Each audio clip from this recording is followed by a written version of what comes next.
अस्सलाम वालेकुम ख़ातिन हज़रात, मैं हूँ इसरार अहमद कसाना और आज हमारा शो तिब नबी सल्लल्लाहु अलैहि वसल्लम। और इसमें एक दो हफ्तों की ब्रेक आ गई थी कराची के हालात की वजह से और कुछ टेक्निकल जो मजबूरियां होती हैं उनकी वजह से। लेकिन आज हम दोबारा इसको शुरू कर रहे हैं एक ब्रेक के बाद, और उम्मीद है कि मज़ीद अब ब्रेक्स नहीं आएंगी और हम कराची के जो मामलात हैं उनको टैकल होता हुआ इंशाल्लाह जल्दी देखना शुरू कर देंगे। और आज हमने बात करनी है इलाज बिल ग़िज़ा की। आपको मालूम है कि फूड जो है आपकी वो कितनी इंपॉर्टेंट है आपके लिए, और उस फूड को हमने पर्सपेक्टिव ये देखना है कि जो हमारी तिब नबी सल्लल्लाहु अलैहि वसल्लम के हवाले से है। तो एक तो ये बात करनी है, और दूसरा मैंने आपसे ये गुजारिश करनी है कि जब आप ये प्रोग्राम देख रहे हो, मुझ समेत सब लोग दुरूद शरीफ ज़रूर पढ़ते रहा करें। कम से कम ज़्यादा नहीं तो 1, 2, 3 दफ़ा तो ज़रूर दुरूद शरीफ पढ़ लिया करें, क्योंकि जब भी नबी करीम सल्लल्लाहु अलैहि वसल्लम का नाम इसमें आएगा तो आपको दुरूद शरीफ पढ़ना चाहिए। अल्लाहुम्मा सल्लि अला मुहम्मद व अला आलि मुहम्मद व बारिक वसल्लिम, या दुरूद इब्राहिमी पढ़ सकते हैं आप। तो मैं आप दावत देता हूँ जनाब डॉक्टर नाज़िर हुसैन साहब को। डॉक्टर साहब अस्सलाम वालेकुम जी। वालेकुम अस्सलाम। सर कसाना लॉन्ग साहब, टाइम नो सी डॉक्टर साहब। आप तो जी लगता है कराची की नज़र हो गए आप। कराची के हालात ऐसे हैं कि अगर ये शो हो जाए तो बहुत बड़ी बात होगी। हाँ, कितने लाइट्स का कितने इशू अजीब है, बात। हर 1-2 घंटे बाद लाइट चली जाती है। हाँ, जब लाइट जाती है तो हम वाईफाई या इंटरनेट इस्तेमाल नहीं कर सकते। तो हाँ, ये सूरत हाल है, और आज इस प्रोग्राम के लिए हमने ख़ास एहतमाम करवाया है और उम्मीद है कि इंशाल्लाह आज का प्रोग्राम हमारा मुकम्मल होगा। इंशाल्लाह इंशाल्लाह। अच्छा डॉक्टर साहब, इलाज बिल ग़िज़ा के हवाले से ज़रा थोड़ा-सा इब्तिदाइया के तौर पर ज़रा बताएँ कि इसकी क्या इम्पोर्टेंस है? कि हम लोग तो हर वक़्त हमने गोलियों, दवाइयों के और इन चक्करों में पत्ते पकड़े हुए होते हैं और बस हर आदमी खा रहा होता है। तो ये दवाई और उसके बजाय अगर हम ग़िज़ा की तरफ चले जाएँ, तो उसकी क्या इम्पोर्टेंस है? बिस्मिल्लाहिर्रहमानिर्रहीम। मोहतरम नाज़रीन व सामीन, अस्सलाम वालेकुम व वालेकुम रहमतुल्लाह। अस्सलाम। इस वक्त आज के ज़माने में मॉडर्न साइंस जो हर्बल साइंस है या न्यूट्रास्यूटिकल साइंस है, और उसमें डाइटोलॉजी का, न्यूट्रिशंस का एक बहुत बड़ा चैप्टर मौजूद है। उसमें ग़िज़ा के हवाले से मरीज़ को मुकम्मल गाइड किया जाता है कि ग़िज़ा कैसी होनी चाहिए किसी मरीज़ की। लेकिन वो ग़िज़ा पैरेलल दी जाती है कि अगर आप अद्वियात इस्तेमाल कर रहे हैं, तो आप उसके पैरेलल कुछ ग़िज़ाएँ ले लें जो आपके जिस्म को तवानाई दे सकें। बस उनका मकसद इतना सा होता है। लेकिन इस्लाम की जो ग़िज़ाएँ हैं, वो बाकायदा इलाज भी कर रही हैं। कुछ ऐसे अमराज़ हैं कि जिसमें अगर आप सिर्फ़ ग़िज़ा इस्तेमाल कर लें, तो आपके जो हालत है, जो कंडीशन है आपकी, वो बेहतर हो सकती है। और अगर ज़रूरत हो तो कुछ दवाएँ भी बताई गई हैं, वो भी इस्तेमाल की जा सकती है। अब इसमें ग़िज़ा के हवाले से 2 हिस्से हैं, जैसे कि मैंने पहले भी अर्ज़ किया था कि कुछ ग़िज़ाएँ बताई गईं और उनके तरीक़े बताए गए, उनके औक़ात-ए-कार बताए गए कि किस वक़्त वो ग़िज़ाएँ लेनी हैं, कौन-सी ग़िज़ाएँ लेनी हैं और कौन-सी ग़िज़ाएँ आपको बीमार कर सकती हैं, उनसे मना किया गया है। ये तो है एक सेहतमंद आदमी के लिए। दूसरा शोबा है कि अगर कोई शख़्स बीमार हो जाए तो उस सूरत में कौन-सी ग़िज़ाएँ इस्तेमाल करे और कौन-सी ग़िज़ाएँ इस्तेमाल ना करे, यानी डाइट एंड अवॉइड। ये पूरा चैप्टर इस्लाम हमें तिब नबवी के शोबा ग़िज़ा में फ़राहम करता है। सबसे पहले अहम बात कि ग़िज़ा तो ज़ाहिर है कि ग़िज़ा तो हमने खानी है, लेकिन ग़िज़ा को मुँह में चबाने वाली मशीन, हमारे हमारे दाँत, हमारे मसूड़े, हमारा पूरा जो मुँह की कैविटी और जो कुछ उसमें मौजूद है, ये एक मशीन है। इस्लाम ठीक। ग़िज़ा से पहले मुसलमान को गाइड करता है कि इस मशीन का इस्तेमाल कैसे करना है। इस मशीन की सेहत क्या है, इस मशीन की बीमारी क्या है। और फिर ये भी जी। बता दिया कि अगर आपके मुँह बीमार है, अगर आपके मसूड़े और दाँत बीमार हैं, तो उनसे लगकर, उनसे चबाकर खाए जाने वाली ग़िज़ा, वो बीमारियाँ ही पैदा करेगी। तो लिहाज़ा ठीक। इस्लाम ने हमें सबसे पहले मिसवाक का हुक्म दिया, और मिसवाक इस्तेमाल की जाती है हमारे मुँह के पूरी कैविटी को साफ़ करने के लिए। अच्छा, हम मिसवाक इस तरह करते हैं कि हम जल्दी-जल्दी दाँतों को ब्रश करके फ़ारिग हो जाते हैं। बिल्कुल। अब दाँतों पर 20 से 30% बैक्टीरिया होते हैं, जबकि 70% 70% बैक्टीरिया हमारे मसूड़ों पर, हमारे मुंह हुँ, की कैविटी हमारे इस हिस्से के मुख्तलिफ जगहों पर मौजूद होते हैं। तो इस्लाम ने उसका भी तरीका बताया है। मसलन हमें मिसवाक करते हुए ये बताया गया है कि ज़ुबान की भी मिसवाक की जाए, क्योंकि हुँ, दांतों से ज़्यादा बैक्टीरिया ज़ुबान पर होते हैं। तो नबी सल्लल्लाहु अलैहि वसल्लम ने यह हदीस मुबारक है जिसका मफ़हूम है कि दाँत मिसवाक से अपने दाँतों के किनारों को साफ़ किया करो। ये तिब्बे नबवी की हदीस मुबारक है। सल्लल्लाहु तो दाँतों के किनारों से मुराद उसका सरफेस। हुँ, उलमा कराम फरमाते हैं कि सरफेस जो ऊपर का हिस्सा है उस ज़ुबान का, आखिर में ठीक, पहले आप दाँतों को ब्रश कर लें या दाँतों को मिसवाक कर लें, फिर उसके बाद आपने मसूड़ों पर उस मिसवाक को फेरना है और फिर उसके बाद आपने ज़ुबान को उससे साफ़ करना है। आजकल तो इसके लिए ख़ास वो कुछ टंग क्लीनर भी मिलते हैं जी, और जी, वो भी ज़ुबान को साफ़ करने के लिए होते हैं। तो इसके बाद फिर हमें ये बताया गया कि अंगूठे से हमने हलक के आस-पास के हिस्से को भी साफ़ करना है। साफ़ कर तो इस तरह अच्छा, पूरे मुँह की मशीन को साफ़ कर दिया गया। अब अब इससे खाई जाने वाली ग़िज़ा इंशाअल्लाह बिल्कुल साफ़-सुथरी होगी। दूसरी चीज़ मैदे की इस्लाह, कि मैदे में कौन-सी चीज़ खाई जाए और उसके साथ कौन-सी चीज़ ना मिलाई जाए। मसलन हुँ, 2 गरम चीज़ों को खाने से मना फ़रमाया गया और ये कहा गया कि एक गरम तासीर वाली और एक ठंडी तासीर वाली चीज़ों को मिला सकते हैं, लेकिन हुँ, 2 गरम तासीर वाली ग़िज़ाओं को नहीं मिला सकते। इसमें मैदे के अंदर एक टेम्परेचर होता है, अगर हम गरम तासीर वाली ग़िज़ाएँ खाएँगे तो उनको मैदे को उसमें जूसेस मिलाकर हल करने में काफ़ी मुश्किल पेश आती है। और फिर ये ठीक, ग़िज़ा अगर अच्छी तरह जूसेस ना मिले, जो हंगर जूसेस होते हैं और उसके बाद जो डाइजेस्टिव जूसेस होते हैं, वो इसमें मिलते हैं जिसको हम एसिड्स भी कहते हैं या हुँ, पेप्सिन वग़ैरह आगे जाके इसमें शामिल होती है। तो ये सारा अमल मुतासिर होता है। लिहाज़ा हमने ये भी ख़्याल करना है कि कौन-सी ग़िज़ा किसके साथ नहीं खानी। फिर टाइमिंग्स बताए गए हैं कि टाइमिंग्स क्या हैं। जब भूख लगे खाना खाया जाए। सुबह का हुँ, नाश्ता जल्दी किया जाए, जिसको आज मेडिकल साइंस में कहते हैं कि हमें 30 मिनट्स में नाश्ता करना है। अच्छा एक और बात ख़ास ये है कि हम जब मेडिकल साइंस की में जो न्यूट्रिशन का शोबा है या हाँ जी, डाइट एंड अवॉइड का शोबा है, जब उसको पढ़ते हैं, तो हम हैरान होते हैं कि जो बात इस्लाम कह रहा है, तक़रीबन वही बात हमारी डाइटोलॉजी जो है वो बात उस पर कर हुँ, रही है। तो इस सिलसिले में ऑस्ट्रिया के प्रोफ़ेसर फॉन गॉट वग़ैरह जब इन लोगों से हमारी मुलाकात हुई, तो उन्होंने कहा कि मॉडर्न साइंस ने के 2 शोबे हैं, 2 हिस्से हैं हुँ, ग़िज़ा के हवाले से, ग़िज़ा और परहेज़ के हवाले से। उन्होंने ठीक, जो पहला शोबा है, वो सारा का सारा इस्लाम से लिया है, क्योंकि उससे अच्छा, ज़्यादा परफ़ेक्ट बात उनको नज़र नहीं आई।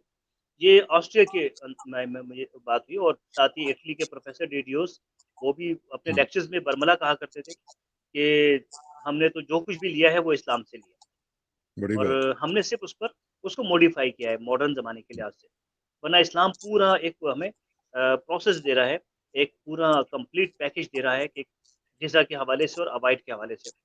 फिर इस्लाम ने ठीक, हमें ये भी बता दिया कि कौन-सी जिस्म के लिए ग़िज़ाएँ इंतहाई नुकसानदेह हैं, उनको हुँ, हराम के चैप्टर में रख दिया गया कि ये ग़िज़ाएँ या ये चीज़ें अल्लाह ने पैदा तो की हैं, इनकी ज़रूरत थी ज़मीन पर। तो इसलिए अल्लाह ने पैदा किया है, लेकिन तुम्हारे खाने के लिए ये मना है क्योंकि तुम्हारे जिस्म को नुकसान पहुँचाएगी, बल्कि हाँ, शदीद नुकसान पहुँचाएगी और ये सिर्फ़ जिस्मानी नुकसान नहीं, ये आपकी आदत को भी तब्दील कर देगी। तो अच्छा, उन ग़िज़ाओं को हराम के हवाले से हम जानते हैं और हलाल ग़िज़ाओं में भी 2 शोबे कर दिए गए कि जो सेहतमंद हलाल ग़िज़ा है, मसलन सब्ज़ियाँ अगर ताज़ा हैं, तो पकाई हाँ, जाएँ और गोश्त अगर बीमार जानवर का नहीं है, तो उसको खाया जाए। अगर हलाल जानवर है लेकिन बीमार है, तो उसको खाने हुँ, से मना किया गया। ठीक, अब हम शुरू करते हैं कि ग़िज़ा एक मरीज़ की ग़िज़ा, कोई भी मरीज़ हो, सबके लिए एक कॉमन एक ग़िज़ा हम बनाते हैं कि फ़र्ज़ करें एक मरीज़ लीवर डैमेज है उसका या उसको किडनी डायलिसिस हो रहे हैं, कैंसर हाँ का जी, मरीज़ है या वो किसी भी सीवियर डिसऑर्डर कोई टर्मिनल स्टेज का कोई इश्यू हो सकता है। तो इस्लाम अब उसको सुबह से किस तरह से ग़िज़ा के ज़रिए से उसका इलाज करने की कोशिश करता है। सुबह सवेरे उठकर वो कोशिश करे कि मिसवाक कर ले या अच्छा, आजकल के ज़माने में ब्रश कर ले। हुँ, अच्छी तरह से ब्रश किया, इसके बाद ये हदीस मुबारका है कि नबी करीम सल्लल्लाहु अलैहि वसल्लम की आदत मुबारका थी, ये मफ़हूम है कि आप सुबह सवेरे शहद का शरबत नोश फ़रमाया करते थे। माशाल्लाह। तो सुबह 1 गिलास पानी में 1 टेबल स्पून, 1 बड़ा चम्मच शहद मिला लिया जाए और इसको अपने सामने रख लिया जाए और ये काम हमने जागने के 15-20 मिनट के अंदर-अंदर करना है, क्योंकि वो वक़्त अच्छा। होता है जब जिस्म तवानाई को हुँ। तलब करता है और अगर कोई भी एनर्जी उसको मिल जाए तो वो उसको मल्टीप्लाई कर देता है, अच्छा। मज़ीद ताकत उसको उसमें पैदा करता है। तो शहद को सामने रखकर एकदम ना पिया जाए, 5-7 हुँ। मिनट में ये 1 गिलास ख़त्म कर लिया जाए। अब मरीज़ का इलाज शुरू हो गया है। शहद में हम जानते हैं कि अल्लाह ताला ने कुरान हकीम में किसी भी चीज़ के बारे में नहीं कहा कि इसमें शिफ़ा है। लेकिन हाँ। शहद यानी शहद की मक्खी की जो बाय प्रोडक्ट्स हैं तकरीबन 7 हैं, जिसमें शहद भी शामिल है। अल्लाह ने खुद कहा है कि फ़ीही शिफ़ाउन लिन्नास, शिफ़ाउन कि लिन्नास। इसमें हमने मफ़हूम है कि हमने इसमें इंसानों के लिए शिफ़ा रख दी है। अब शिफ़ा ठीक किस चीज़ है। से होती है? दवाई से। हुँ। शिफ़ा पूरी दुनिया में इंसानी तारीख़ में दवा से होती है। तो शहद खाने-पीने की चीज़ है, लेकिन अब मरीज़ के लिए वो दवा बन गया है। तो मरीज़ ने हुँ। जब ये शुरू किया तो उसका फ़ायदा क्या हुआ कि उसके हलक से और मुकम्मल तमाम जो उसकी मशीनरी है सब डिटॉक्स हो गए। लीवर को नई ज़िंदगी मिली और मैदे को और आंतों को नई तवानाई मिली। खून इंसान का साफ़ होता है, डिटॉक्स होता है। खून अगर गाढ़ा है तो शहद उसको नॉर्मल करता है। खून बहुत पतला है और इस हालत में है कि बार-बार खून रिसने का कुछ मामलात हो जाते हैं इंसान को, जब उसका खून बहुत पतला हो। हुँ, तो हुँ। शहद उसको भी बैलेंस करता है, यानी खून की क्वालिटी को बेहतर बनाता है और यही इंसान इंसान का जो पूरी ज़िंदगी है जिसमें इंसानी जो गुज़ारता है, वो असल में खून की क्वालिटी पे गुज़ारता है। तो ठीक शहद बात। ये काम बखूबी कर रहा है। इसके बाद तकरीबन 15-20 मिनट के बाद इस्लाम एक और ग़िज़ा बीमार शख़्स को दे रहा है और वो है तलबीना। तलबीना क्या तलबीना। है? कि जौ का दलिया। दलिया उबाल लिया जाए, फिर उसमें दूध शामिल किया जाए और प्लेट में उतार कर उसको उसमें शहद शामिल कर लिया जाए। एक हुँ, बार हुँ। फिर इंतहाई ताकतवर ग़िज़ा हासिल हो गई। अच्छा, मैं ये बताना चाहूँगा, ये तलबीना हमने जौ लिया जी। और दूध शामिल किया और फिर इसमें शहद शामिल किया। ये प्लेट में हमने बना लिया एक अमेज़ा। दुनिया में जितने मिनरल्स, जितने विटामिन्स, जितने एसिड्स, अमाइनो एसिड्स वग़ैरह जितनी प्रोटीन्स पाई जाती हैं, वो सारी की सारी इस तिब्बे नबवी की इस प्लेट में मौजूद हैं जिसको तलबीना कहते हैं। अच्छा। यानी दुनिया में कोई ऐसी चीज़ नहीं ब्यूटी जिसका आप नाम लें और वो इस प्लेट में मौजूद ना हो। क्या तो बात! अब एक माशाअल्लाह। मुकम्मल ग़िज़ा जब एक इंसान को ब्रेकफ़ास्ट में मिल रही है, एक मरीज़ को, आप सोचिए कि जब जिस्म को हर चीज़ उसकी तवानाई की मिलेगी, तो हुँ। यकीनन वो कम बैक करेगा। क्योंकि वो ठीक बीमारी बात। इसलिए हुआ था कि कुछ न्यूट्रिशंस की कमी हुई, कुछ अज्ज़ा हुँ। की कमी हुई, मिनरल्स की कमी हुई, विटामिन्स की या कहीं अमाइनो एसिड्स एसिड्स वग़ैरह की। तो अब ये उसको तलबीना की सूरत में मिलने शुरू हो गए। इसके बाद इस्लाम ने फिर इस मरीज़ को कुछ ग़िज़ाएँ बताईं, मसलन खजूर और खीरा बताया कि हुँ। आप नाश्ते के 1-2 घंटे के बाद 4-5 खजूरें और आधा खीरा छील कर या 1 खीरा छील कर, जो आपकी उम्र के हिसाब से है, ये साथ मिलाकर खाएँ। यानी खजूरों को काट लें, खीरे को भी छील कर काट लें। 1 टुकड़ा खीरे का और 1 टुकड़ा खजूर का अपने मुँह के अंदर ग्राइंड करें इसको। अच्छा, ये आप मुँह अजीब में जब बात वैसे बता रहे हैं क्योंकि हम लोग तो खीरे को समझते हैं कि ये सैलेड के तौर पर दोपहर के खाने में या कम से कम रात के खाने में खाया जा सकता है। नाश्ते का तो सोचा भी नहीं था किसी ने। हाँ, तकरीबन नाश्ता तो हम तलबीना से कर चुके हैं, आपकी बात सही है हाँ, कि हम लंच से हाँ। पहले ये ग़िज़ा ले रहे हैं हुँ। और खीरा कई तरह से इस्तेमाल किया जा सकता है। आपने सही कहा कि हम तो लंच तक ही महदूद रखा हुआ है इसको, लेकिन इसमें बहुत सी गुंजाइश मौजूद है। तो ठीक। हज़रत आयशा रज़ी अल्लाह तआला अन्हा का मैं वाक़या सुनाता हूँ कि आप जी। बहुत ही स्किनी थीं, बहुत दुबली-पतली थीं, यानी हुँ। इंतहाई कमज़ोर, एनीमिया भी था आपको, यानी खून की अच्छा। भी कमी रहती थी और हर वक़्त उनको चक्कर आना और इस तरह के वाक़यात उलमा कराम बयान करते हैं। हुँ। और आपने ये नुस्ख़ा इस्तेमाल किया तिब्बे नबवी का। अच्छा। आपने खजूर और खीरा मिलाकर खाना शुरू कर दिया। अब देखिए उन्होंने सुभान अपने एनीमिया का इलाज, अपनी शदीद कमज़ोरी का और अंडरवेट होने का इलाज खीरा और खजूर से शुरू किया और कोई दवा उन्होंने इस्तेमाल नहीं की। वो पूरी ज़िंदगी ये बताती रहीं कि मैंने सिर्फ़ ये हुँ। इस्तेमाल किया था। आप सुबह, दोपहर, शाम कुछ उलमा कहते हैं कि सुबह और शाम खाती थी, कुछ का हुँ। ख़्याल है कि शायद आप दिन में एक ही बार ग़िज़ा लेती थी ये। लेकिन उसका असर ये हुआ कि चंद माह के बाद हज़रत आयशा रज़ियल्लाहु अन्हा फरमाती हैं कि चंद माह के बाद मेरा एनीमिया ख़त्म हो गया, मेरे वाह! खून की मिकदार में इज़ाफ़ा हो गया जो मेरे चेहरे से झलकता था।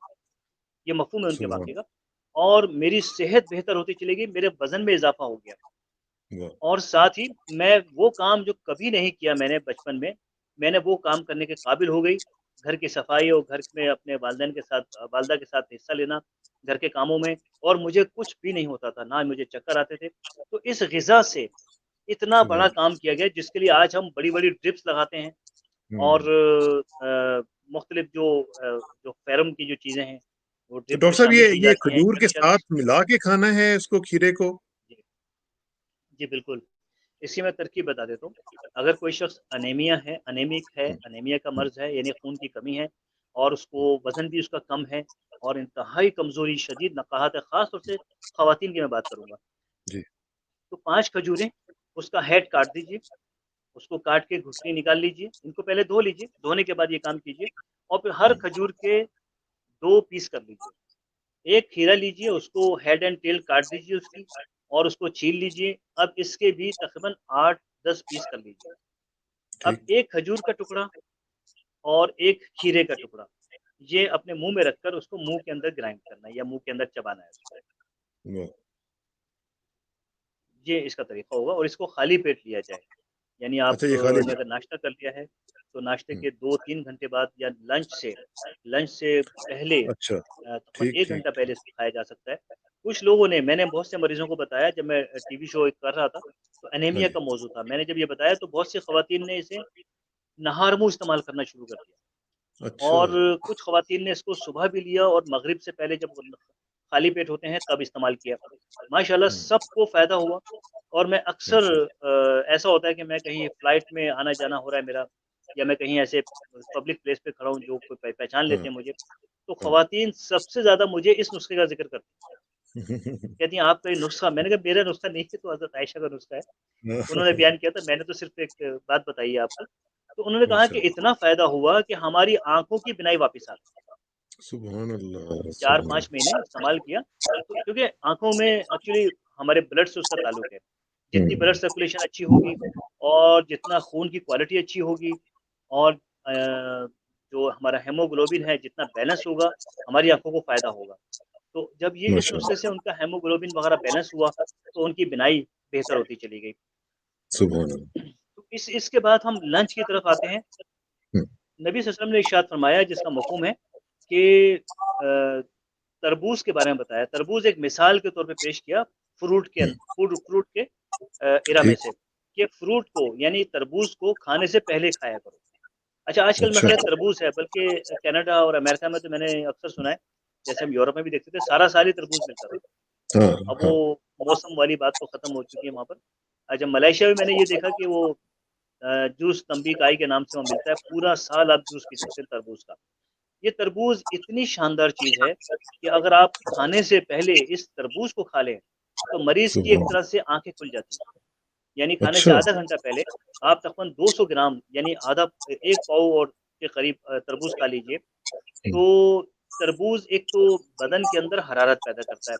अच्छा एक और चीज़ है कि जितने मरीज़ हैं, उनमें एक चीज़ कॉमन होती है कि उनका जिस्म हाइपोथर्मिक होता है। यानी उनके हाँ, जिस्म का दर्जा हरारत कम हो जाता है, कम हो जिसकी वजह जाता से बीमारी उस पे गालिब आती है। है, एक शख्स को मर्ज़ तो है, लेकिन मर्ज़ उस पर गालिब नहीं आ रहा क्योंकि उसके जिस्म का दर्जा हरारत उसने मेंटेन रखा हुआ है। वो बिल्कुल सारी ठीक, कोशिशें कर रहा है या डॉक्टर्स उसको ऐसी मेडिसिन दे रहे हैं, जिससे उसका दर्जा हरारत तो ये हाइपोथर्मिक जब होता है, तरबूज़ ये काम कर रहा है कि अच्छा, हाइपोथर्मिया ख़त्म कर रहा है मरीज़ का सबसे पहले। एक वाह! तो आपने सुबह शहद पिया, उसने आपका टेम्परेचर बैलेंस किया। फिर आपने तलबीना खा लिया, वो भी यही काम करता है। लेकिन आपने दोपहर में तरबूज़ खा लिया, तो ये हुँ, आपको ज़्यादा बेहतर हाइपोथर्मिया से बचाकर आपको आपके जो जिस्म का दर्जा हरारत है, उसको नॉर्मल कर रहा है।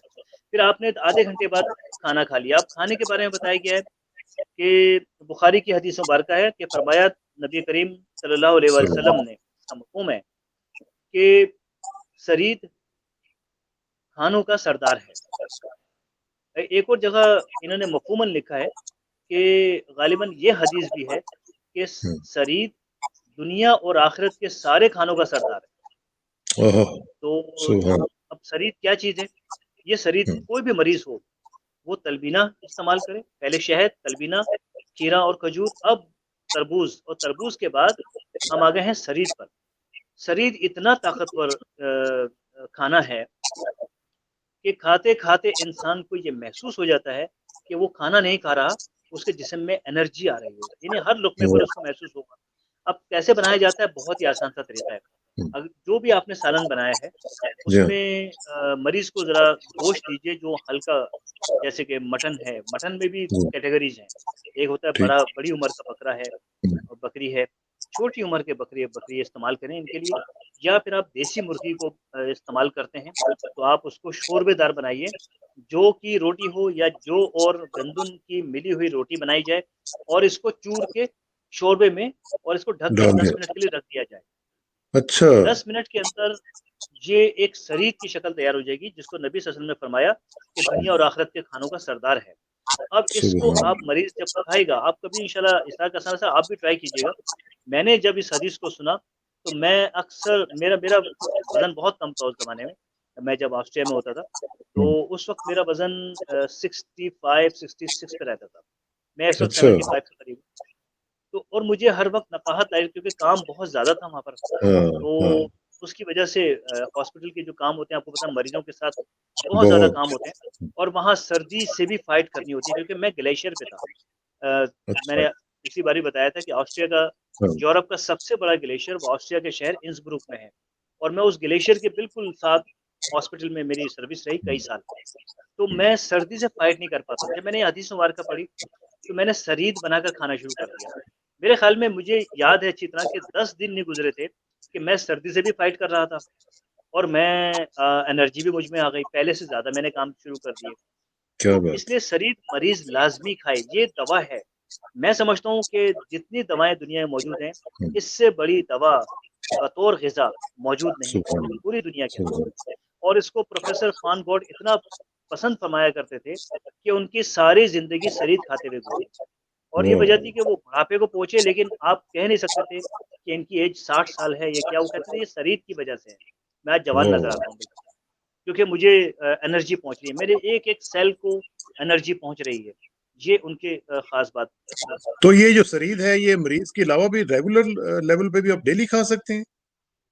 मेरे ख़्याल में सरीद ही खाना चाहिए, क्योंकि हमारा, हम देखें, हम विटामिन्स और मिनरल्स कहाँ कभी हम ले आते हैं, वो ख़त्म हो हाँ, जाती हैं, तो फिर दोबारा मुश्किल होता है लाना। क्योंकि ये हाँ, कहते हैं कि 40 साल के बाद तो विटामिन्स और एक्स्ट्रा जो सप्लीमेंट्स हैं, उनको फिर इनटेक उसका जारी रखना चाहिए। हाँ, और क्योंकि जिस्म को ज़्यादा ज़रूरत होती है बनिस्बत बिफ़ोर 40। हुँ, तो शरीर एक ऐसी चीज़ है कि जो आपके एक-एक सेल को तवानाई मुहैया कर रहा है। क्योंकि आपके बहुत माशाअल्लाह, से सेल्स के पहले की बनिस्बत ज़्यादा डेड होने का सिलसिला शुरू हो जाता है। जिसकी वजह हुँ, से फिर एक वक़्त वो आता है कि हमारे जॉइंट्स को जो मसल्स पकड़ के रखते हैं, जो लिगामेंट्स वग़ैरह हमारे, वो लूज़ हो हुँ, जाते हैं। हमारे जॉइंट्स में गैप कम हो जाता है, सारे जिस्म के। तो जब गैप ठीक, कम होता है, ये आफ्टर 60 होता है, किसी में जो अच्छी सेहत हो तो आफ्टर 70 होता है। हुँ, तो ये हाल होता है कि वो जो आपने देखा है कि बुज़ुर्गों की स्किन लटक जाती है चेहरे की, हाँ, हाँ, हाँ, उसकी वजह ये है कि उनकी बिल्कुल, जॉइंट का गैप कम हो जाता है। हुँ, तो इस वजह से स्किन तो वही होती है। स्किन अगर फ़र्ज़ करें हमारी स्किन 5 मीटर है, हाँ जिसने जी, हमारे 6 फीट के जिस्म को सँभाला हुआ है। और वो 6 फीट का 2-3 इंच कम हो गया, तो सारी स्किन बाकी लटक जाएगी। इसलिए वो हाँ, स्किन लटकती है। शरीर खाने वाले के साथ ये कभी नहीं होगा। उसके अच्छा, जॉइंट का स्पेस कम नहीं होगा, उसकी स्किन नहीं लटकेगी।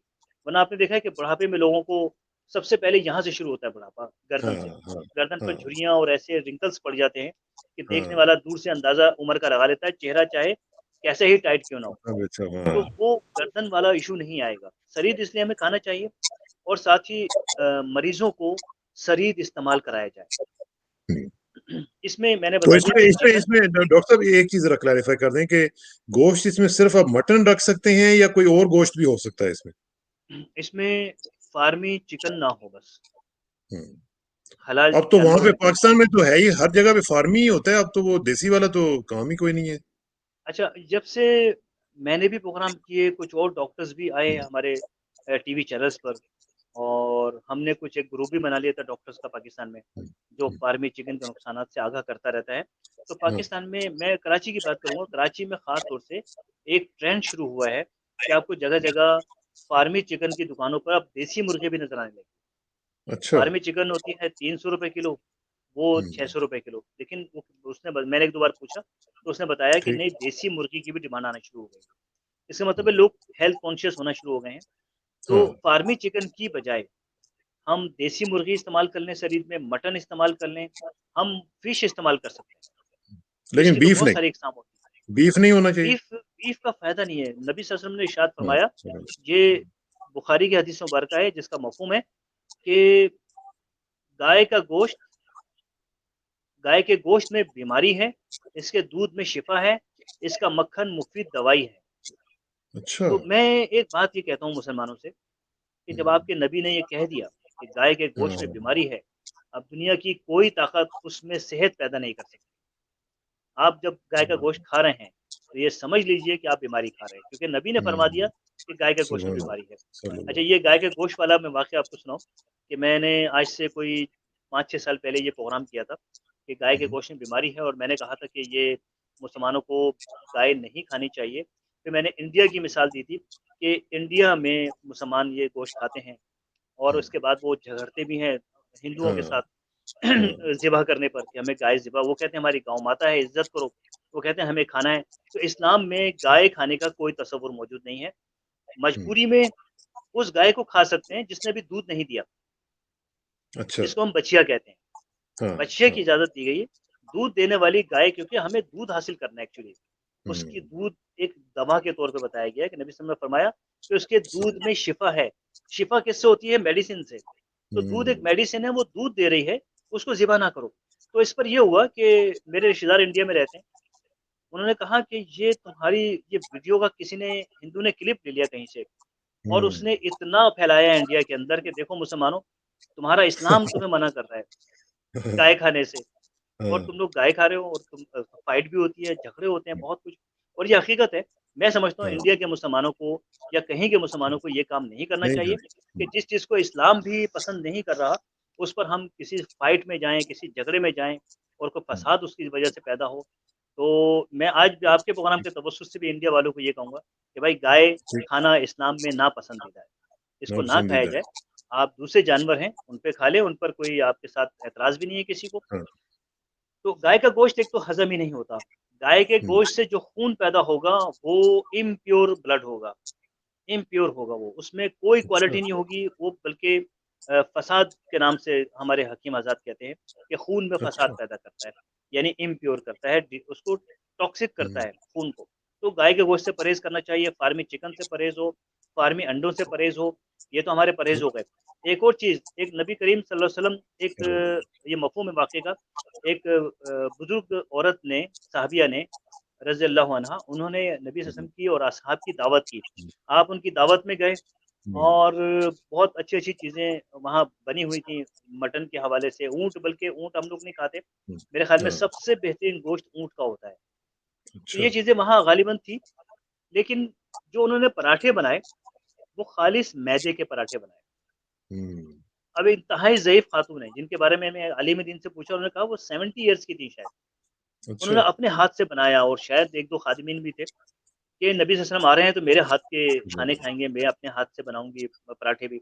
मैदे के बने हुए पराठे आए, तो नबी सल्लल्लाहु अलैहि वसल्लम ने, क्योंकि आपका हर अमल उम्मत के लिए और तमाम इंसानियत के लिए एक सही, सही, ट्रेनिंग था, ट्रेनिंग। तो आपने क्या ट्रेनिंग दी वहाँ पर? आपने उनसे कहा, बड़ी उनसे माज़रत की, जो भी अल्फ़ाज़ इस्तेमाल किए, उन्होंने कहा कि मैदा नहीं खाते, मफ़हूम है ये। ये अच्छा, मैदा ले जाएँ, इसमें से जो आपने निकाला है, यानी उसका भूस वग़ैरह, उसके जो फ्लेक्स निकाले हैं हुँ, या उसका जो पूरा, ये सब वापस डाल के हमारे लिए वो पराठे बना के लाए। आपने अच्छा, उस वक़्त, मैदा इतना शदीद नुकसानदेह है इंसान के लिए, ये जो हम मैदे की चीज़ें खाते हैं, कि नबी हाँ, सल्लल्लाहु अलैहि वसल्लम ने ये भी ख़्याल नहीं किया उस वक़्त, क्योंकि उम्मत को सिखाना था ना। हाँ, अगर आप क्योंकि खा लोग लेते बैठे तो आप मैदा हमारे लिए मतलब लाज़िम हो जाता। आपने फ़रमाया अगर मैं आज खा लिया, मतलब मेरा ख़्याल ये है, हाँ, तो उम्मत हाँ, हमेशा खाएगी ये कहकर कि वहाँ तो नबी सल्लल्लाहु अलैहि वसल्लम ने मैदा खा लिया था। तो सल्लल्लाहु आपने वो वापस करवाया, पूरे जौ की रोटी दोबारा बनकर आई, पराठे दोबारा बनकर आए। तो मैदा इतना नुकसानदेह है, नहीं खाना चाहिए। मैदा खाने वाला हर सूरत में, हर कदम में हार्ट हार्ट के इश्यूज़ की तरफ जाता है और आखिरकार मैदा दुनिया की वो सबसे पहली चीज़ है जो हार्ट अटैक का बाइस बनती है। अच्छा। क्योंकि मैदा खाने के बाद जो हमारा मैदा है, हमारा स्टमक, वो इतने ट्रबल में आ जाता है, आप ये हुँ, अंदाज़ा कर लीजिए, अब मैदे की रखी हुई ठंडी रोटी हम चबा भी नहीं सकते। तो मैदे का क्या हाल होता होगा उसमें? तो इसलिए सही हमें बात। मरीज़ों को मैदा नहीं देना चाहिए। तो हम बात कर रहे थे कि अ, शरीर के हवाले से कि शरीर मरीज़ को शरीर शरीद के दिया बाद। जाए। हाँ, हाँ, जी, शरीद दिया जाए और इसी तरह कि अच्छा, ये ब्रायलर चिकन वगैरह के हवाले से इंशाल्लाह मैं एक हुँ। प्रोग्राम बाकायदा करूँगा। मैं हाँ, इसके इस पे नुकसानात करेंगे हम। बताऊँगा और आपके हाँ, लोग अमेरिका में पूछ रहे ऐसा हैं। एक वाक़या हुआ है, ये जो अभी हुँ, मैसेज आया था, तो इंशाल्लाह इस हुँ, पे हम बात करेंगे। ठीक, एक और चीज़ इंशाल्लाह। जी, जो मरीज़ के लिए भी अहम है और सेहतमंद इंसान के लिए भी अहम है, कि नबी सल्लल्लाहु अलैहि वसल्लम ने फ्रूट्स खाने से पहले बताए। हमारी मेडिकल साइंस कहती है कि पानी पीना है, खाने से पहले पी लिया जाए क्योंकि हुँ, फ्रूट में हर फ्रूट के अंदर पानी होता 90% है। हुँ, वाटर होता है, सही। 10% उसमें वो बल्ब वगैरह होता है। तो ये पानी है एक्चुअली, तो पानी खाने से पहले या खाने के दरमियान में लिया जा सकता है। खाने के बाद ना पानी पीना है, ये इस्लामी तालीमात है, ना पानी हुँ, पीना है, ना फ्रूट खाना है। अब आपने इसरार साहब आपने देखा होगा कि पाकिस्तान में खाने के बाद फ्रूट का रिवाज है। हाँ, हाँ, हाँ। मैं अक्सर दावतों में जाता हूँ तो खाना खाने के फ्रूट बाद का भी बाद में चाय, फ्रूट फिर आ बाद जाता में है, चाय भी चलती है। चाय भी बनती है। अच्छा, मैं चाय के हवाले से भी बात कर दूँ कि खाना खाने के बाद अगर किसी शख्स ने चाय पी, वो पाकिस्तानी चाय, हुँ, तो खाने में जितना आयरन गया है, उसका 70-80% आयरन कैफ़ीन जला देती है। ओए यानी होए होए! आपने जो खाना खाया और उस पर चाय पी ली, तो वो उस आपने आयरन को ज़ाया कर दिया सारा। तो हुँ, अगर चाय पीना बहुत ज़रूरी है, तो कम से कम 40-50 मिनट तक चाय ना पी जाए। अच्छा, क्योंकि आयरन ही एक्चुअली हमारे ब्लड की ज़रूरत है। ऑक्सीजन ले जाने का काम सारा ये आयरन और के साथ मिलाकर किया जाता है। ठीक। तो शरीर अब इसके बाद हम शाम में दाखिल होते हैं हाई टी। हाई हुँ, टी में इस्लाम ने हमें 2 चीज़ें बताई हैं। एक तो दोबारा शहद ले लिया जाए, मरीज़ के हम हवाले से बात कर रहे हैं, लेकिन सेहतमंद ठीक। इंसान भी ये कोर्स कर सकते हैं कि शहद दोबारा पानी में मिलाकर ले लिया जाए। अगर सर्दियाँ हैं तो नीम गर्म पानी हो, अगर हुँ, सर्दियाँ हैं तो रूम टेम्परेचर का पानी हो। उसमें शहद पी लिया जाए और हाई टी में भी हम कुछ फ्रूट्स ले सकते हैं। फ्रूट्स को सपोर्ट करता है इस्लाम कि शाम के वक़्त में फ्रूट्स भी खा लिए जाएँ, लेकिन रात में फ्रूट्स खाने को मना किया जाता है। और अच्छा। आज हम मॉडर्न मेडिकल साइंस में जानते हैं कि कई फ्रूट ऐसे हैं जो अगर आपने रात के अंधेरे में लिए, वो आपका हुँ, जिस्म हज़म ही नहीं करेगा। जिसमें सर-ए-फ़हरिस्त अच्छा, सेब और केला है। सेब में हाँ, पेक्टिन होती है और केले में आयरन होता है।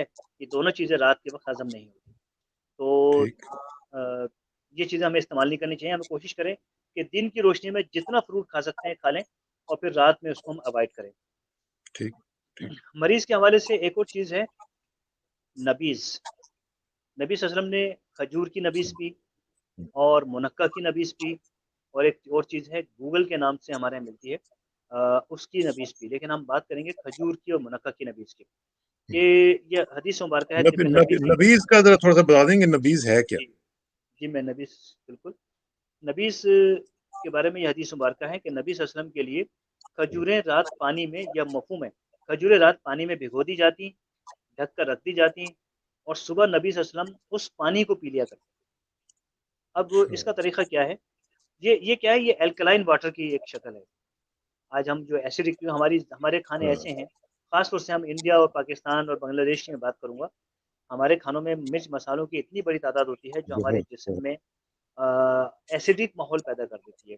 हुँ, यानी जो हमारा जो एनवायरनमेंट है वो एसिडिक हो जाता है, तेज़ाबियत बढ़ जाती है। हम जब टेस्ट कराते हैं तो हमारा पीएच लेवल लो आता है, जो हुँ, एसिडिक को ज़ाहिर करता है।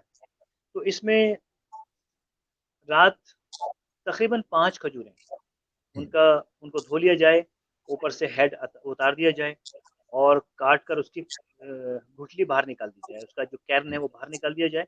अब ठीक। 1 गिलास पानी में ये 5 खजूरें, अच्छा, गिलास बेहतर ये है कि शीशे का हो या हुँ, फिर ये मिट्टी का हो गिलास। मिट्टी का, मेटालिक ठीक। ना हो, प्लास्टिक का तो बिल्कुल ना हो। प्लास्टिक का भी ना हो। बर्तनों के हवाले ठीक। से भी हम बात करेंगे कि इस्लाम ने हाँ, बर्तनों के हाँ, हवाले से भी गाइड किया है। तो इसमें रात को भिगो के रख दिया जाए। रात से मुराद हमारी रात नहीं, हमारे हुँ। पाकिस्तान में तो माशाल्लाह रात 11-12 बजे होती है। 7-8 बजे इसको भिगो के रख दिया जाए और हुँ, सुबह जब हम नहर-मुँह सुबह उठते हैं, तो हमने पहले मिसवाक करनी है, ब्रश नहीं हुँ, करना, उसका पेस्ट इस्तेमाल नहीं करना। लेकिन अगर ठीक। है वरना हम माउथ वॉश कर लें अच्छी तरह किसी चीज़ से और इसके बाद हम उसके पानी को उससे पहले ये जो 5 खजूरें पानी में भीगी हुई हैं, एक चम्मच से ज़रा उसको चला लिया जाए अच्छी तरह। उसको निचोड़ लिया जाए क्योंकि वो उस एब्ज़ॉर्ब कर चुकी हैं पानी को, वो पानी वापस निकाल कर बाकी जूस में शामिल किया जाए।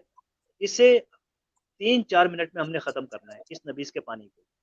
हुँ, ये चीज़ हदीस में नबीज़ कहलाती है कि रात को खजूरें ठीक। भिगो दी गईं और सुबह उसका पानी पिया गया। इसके बाद हमने तकरीबन 1 घंटे तक कोई ना खाना खाना है और ना ही कोई मशरूब पीना है। ये आपके जिस्म की मैक्सिमम एसिडिटी को जिस्म से ख़ारिज कर देगा और आपका सुभान जिस्म अल्लाह। एसिड से पाक पाक हो जाएगा या यूँ समझें कि तेज़ाबियत जो जिस्म में हमारे मैदे समेत हमें हमारे जिस्म में कितनी तेज़ाबियत है, हमारा मैदा उसका एक बेहतरीन पैरामीटर है। कि वो बताता है कि हम जिस्म में कितनी तेज़ाबियत है। तो ये तेज़ाबियत ख़त्म होगी। जो मरीज़ हैं, उनको 1 गिलास पूरा ना पिलाया जाए, वो बर्दाश्त नहीं कर पाते इसको। मैंने हुँ, देखा अक्सर मरीज़ों पे शिवरिंग शुरू हो गई उनको, जब 1 गिलास अच्छा। पिलाया गया। तो मरीज़ों को आधा गिलास हाई टी में पिलाया जाए शाम में। या तो हुँ, शहद हो या शहद की जगह नबीज़ पिला दी जाए। पहले हम एक कोर्स शहद का करा दें मरीज़ को हुँ, ठीक। 7-8 दिन और इसके बाद हम उसको नबीज़ पर ले आएँ। ये जो नबीज़ है, ये कैंसर की बहुत शानदार दवा है, क्योंकि कैंसर अच्छा। होता ही एसिडिक जो हाँ, टेम्पर जो है एसिडिक टेम्पर वाले शख्स को होता है। हुँ, अल्कलाइन वाले को कैंसर के चांसेस बहुत कम होते हैं। तो ठीक, जिसको ठीक। जिसको कैंसर है, जिसका लीवर डैमेज हो चुका है, ये सब एसिडिक की वजह से हुआ है, जो हमारा टेम्परामेंट है। तो हमें नबीज़ इस्तेमाल करनी चाहिए। खजूर के अलावा एक और नबीज़ है, जो मरीज़ों को इस्तेमाल करानी चाहिए और ये रात में हम ले सकते हैं। हुँ, रात का खाना हमने फिर वही शरीर खाना है, क्योंकि ठीक, हम इलाज बिल-ग़िज़ा कर रहे हैं, इस्लामिक उसके हवाले से, ठीक, इस्लामिक ठीक। ग़िज़ाई साइंस के हवाले से। तो इसमें मुनक्का मुनक्का वो हुँ, होती है जो बड़ी किशमिश होती है। हाँ, उसको हम उसका उसका हेड उतार दें, पहले धो लें अच्छी तरह से उसको, उसका हेड उतार दें ठीक। और उसके बाद उसको खोल लें। उसके अंदर से छोटे-छोटे बीज होते हैं, वो निकाल दें। हाँ, हाँ, ये निकाल कर तकरीबन 10 या 11 मुनक्का 1 गिलास पानी में भिगो दिया जाए और इसी तरह से सुबह नहार को भी पिया जा सकता है और हुँ, उसी मुनक्का को जो सुबह बच गई है, हम उसको दोबारा पानी भिगो दें उसमें, 1 गिलास पानी फिर भर दें और हम रात को उसको फिर कुचल कर ये 2 मर्तबा इस्तेमाल की जा सकती है। अच्छा की रात जा में हम ये कर सकती सकते हैं कि जी, है। अच्छा, जो 2 सॉरी? दफ़ा इस्तेमाल हो सकती है, लेकिन खजूर एक ही दफ़ा इस्तेमाल होगी। खजूर को भी 2 दफ़ा कर सकते हैं, अगर आप के अच्छा, पास कोई ऐसा इंतज़ाम है कि वो ख़राब ना हो, तो हम हुँ, खजूर को भी 2 दफ़ा इस्तेमाल कर सकते हैं। खजूर के ठीक, मुकाबले में ये ज़्यादा मुनासिब रहती है मुनक्का।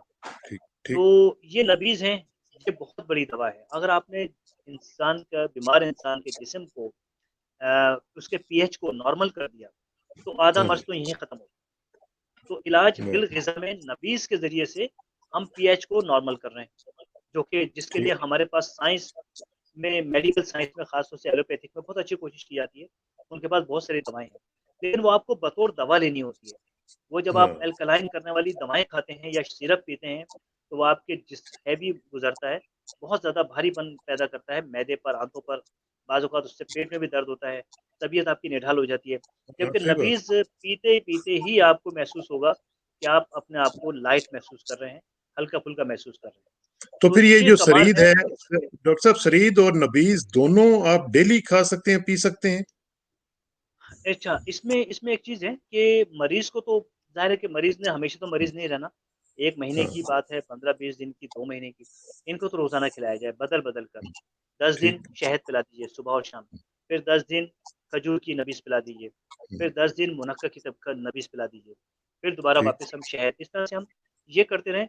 शरीद हम रोज़ाना खिला सकते हैं। शरीद क्लास लंच में भी और डिनर में भी इनको खिलाया जा सकता है और ठीक, इंशाल्लाह इसके फ़वाइद बहुत ज़्यादा हैं और इंशाल्लाह। अ, आम आदमी के लिए क्योंकि नबी सल्लल्लाहु अलैहि वसल्लम भी रोज़ाना नहीं पिया करते थे, आप भी कोर्सेज़ किया करते थे। हुँ, कभी ठीक, आपके बारे में आता है कि आप सुबह सवेरे शहद का शरबत नोश फरमाते और असर के वक़्त भी नोश फरमाते। फिर आता है हुँ, नबीज़ आप पीते, फिर कभी आता है आप मुनक्का की नबीज़ पीते। और एक बार खजूर की नबी। तो इसका मतलब आप कोर्सेज क्या अच्छा, करते थे। कोर्सेज लेकिन करते एक चीज़ जो मैंने बहुत रिसर्च की, आपके अगर सामीन में से नाज़रीन में से कोई सुन रहा हो और उसकी हैं। रिसर्च हो कि किस मौसम में खजूर की नबीज़ इस्तेमाल की है, ये मुझे उलमा कराम इसका जवाब नहीं दे सके। हुँ, और शायद इसके बारे में कोई ख़ास तफ़सील भी मालूम नहीं है। लेकिन हुँ, मुझे इतना मालूम है कि आप सल्लल्लाहु अलैहि वसल्लम मौसम के हिसाब से हुँ, हर चीज़ इस्तेमाल किया करते थे। तो वाह! खजूर की नबीज़ किस मौसम में इस्तेमाल की, मुनक्का किस मौसम में इस्तेमाल की और शहद किस मौसम में हुआ करता था। फिर हुँ, आप सल्लल्लाहु अलैहि वसल्लम ने एक इरशाद फरमाया सेहतमंद इंसानों के लिए एक बहुत बड़ा मैसेज, इलाज बिल ग़िज़ा तिब नबी का हुँ, बहुत बड़ा मैसेज है, बहुत बड़ी खुशखबरी है। वो ये है कि ये भी बुखारी और इब्न माजा की हदीस मुबारका है। इसका मफ़हूम है कि फरमाया तबीब आज़म सल्लल्लाहु अलैहि वसल्लम ने, ये मफ़हूम है कि जिसने सुबह नहार मुँह महीने में 3 दिन सुबह नहार मुँह शहद पी लिया, उस महीने में उसे कोई बड़ी बीमारी लाहक ना होगी। सुभान अल्लाह, और हमारा ईमान है कि जो नबी ने फरमा दिया सुभान वही है। 3 दिन की बात की है, सिर्फ़ लगातार 3 दिन, यानी पीर, मंगल और बुध, वाह! जुमेरात, जुम्मा, हफ्ता, ये 3 दिन लगातार सुबह उठकर ये मिसवाक करनी है और उसके बाद 1 गिलास पानी, उसमें 1-2 चमचे खालिस शहद के मिलाने हैं और इसके बाद उसको सुबह नहार मुँह पी लिया जाए 3 दिन लगातार। तो इस पे नबी सल्लल्लाहु अलैहि वसल्लम फरमा रहे हैं, उस महीने में स कोई बड़ी बीमारी नहीं होगी।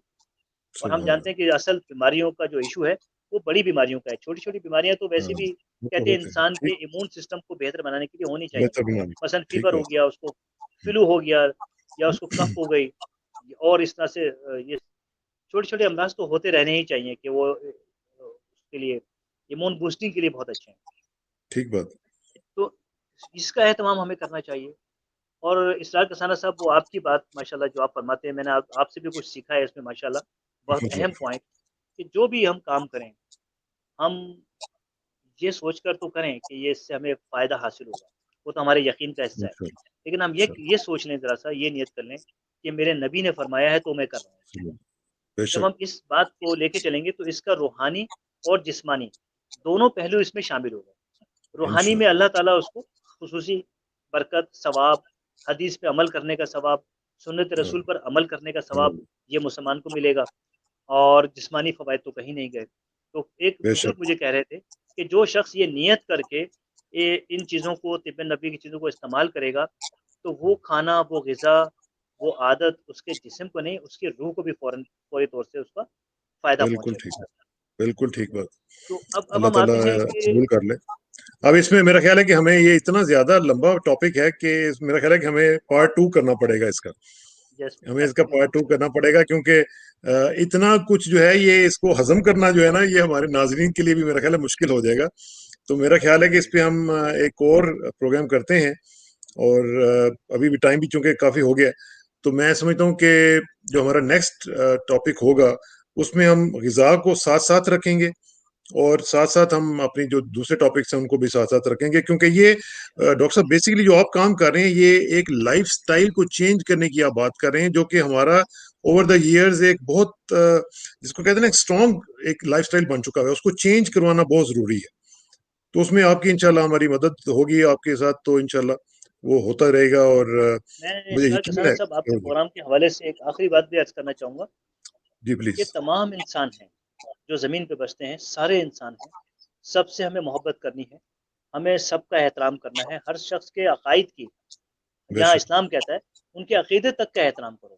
उसके बारे में ना कहो कि वो बुरा है, क्या है, हुँ, अपनी बात उसके सामने पेश करो, वहदानियत की सब। हाँ, लेकिन ठीक। मुसलमान को एक ऐसी मख़लूक़ होना चाहिए ज़मीन पर कि जिसको देखकर दूसरे मज़ाहिब वाले वो कुछ हाँ, रहनुमाई हासिल कर सकें। कोई ठीक गाइडलाइन बात। उनको मिले कि मुसलमान एक ऐसा लाइफ़स्टाइल गुज़ार रहा है, ना वो बीमार होता है, ना उसको कोई परेशानी आती है, ना उसको कोई माशी परेशानी, क्योंकि इस्लाम तो माशी परेशानी का भी हल दे रहा है। तो ठीक ऐसा बात। कोई रोल मॉडल मुसलमानों को होना चाहिए था। दूसरे इंसानों के लिए एक रहनुमाई का हक़ अदा करना चाहिए था। तो वो इस एक्चुअली ये बातें मुसलमान को उस तरफ लाने के लिए। इंशाल्लाह, इंशाल्लाह करेंगे जी, आपकी रहनुमाई में इंशाल्लाह ये काम चलता रहेगा। अल्लाह ताला उसमें बरकत डाले और लोगों से उम्मीद है कि वो भी अपने लाइफ़स्टाइल में ये चीज़ें जो हैं वो चेंज करेंगे और आहिस्ता-आहिस्ता इंशाल्लाह उसके असरात जो हैं, उसके नताइज जो हैं, वो हमें नज़र आएँगे। आपका बहुत शुक्रिया डॉक्टर साहब, इंशाल्लाह आपसे रब्ता बहुत रहेगा, शुक्रिया। और नेक्स्ट वीक इंशाल्लाह हम फिर मिलेंगे, और उस तक उम्मीद है कि कराची के हालात मज़ीद बेहतर हो चुके होंगे। आपका बहुत शुक्रिया, दुआ में याद रखिएगा जी। अस्सलाम वालेकुम अच्छा, वरहमतुल्लाहि वबरकातुहू। वालेकुम अस्सलाम।